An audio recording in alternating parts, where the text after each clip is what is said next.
Prostate cancer मर्दों के अंदर पाया जाने वाला एक बहुत ही कॉमन और आम कैंसर है। अपनी जिंदगी में कभी ना कभी 8 में से 1 मर्द को प्रोस्टेट कैंसर का सामना करना पड़ता है। प्रोस्टेट कैंसर के बहुत सारे कॉजेज हैं, इसकी बहुत सारी वजूहात हैं, लेकिन एक अहम वजह जिसकी तरफ मैं आपकी तवज्जो दिलाना चाहता हूं वो है फ्रीक्वेंसी ऑफ एजैकुलेशन, यानी कि एक महीने में आपको कितनी दफ़ा एजैकुलेट करते हैं या अनजाल होता है। एक बहुत मशहूर स्टडी जो journal of American medical association में पब्लिश हुई है, इसमें 32,000 मर्दों को बहुत सालों तक फॉलो किया गया और ये दिखाया गया कि वो मर्द जो एक महीने में 21 या 21 से ज़्यादा दफ़ा एजैकुलेट करते हैं, उनको 21 से ज़्यादा दफ़ा अनजाल होता है, उनके अंदर जो प्रोस्टेट कैंसर की शरह है उन मर्दों के मुकाबले में जो 4 से 7 दफ़ा एजैकुलेट करते हैं कहीं कम पाई जाती है। ये 21 और इससे ऊपर का जो फिगर है एजैकुलेशन का, अनजाल का, वो किसी भी वजह से हो सकता है, सेक्स से भी हो सकता है, मैस्टरबेशन से भी हो सकता है, और रात को जो मर्दों में नॉक्टर्नल एमिशन होती है,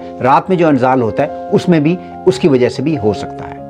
लेकिन ये तमाम मर्द, इनके अंदर प्रोस्टेट कैंसर की शरह लो होती है। ये स्टडी एक ऑब्जर्वेशनल स्टडी थी और कैंसर के, प्रोस्टेट कैंसर के बाकी तमाम कैंसर की तरह और भी बहुत वजूहात होती हैं, लेकिन ये एक बहुत अहम वजह है। अपनी सेहत का ख्याल रखिए।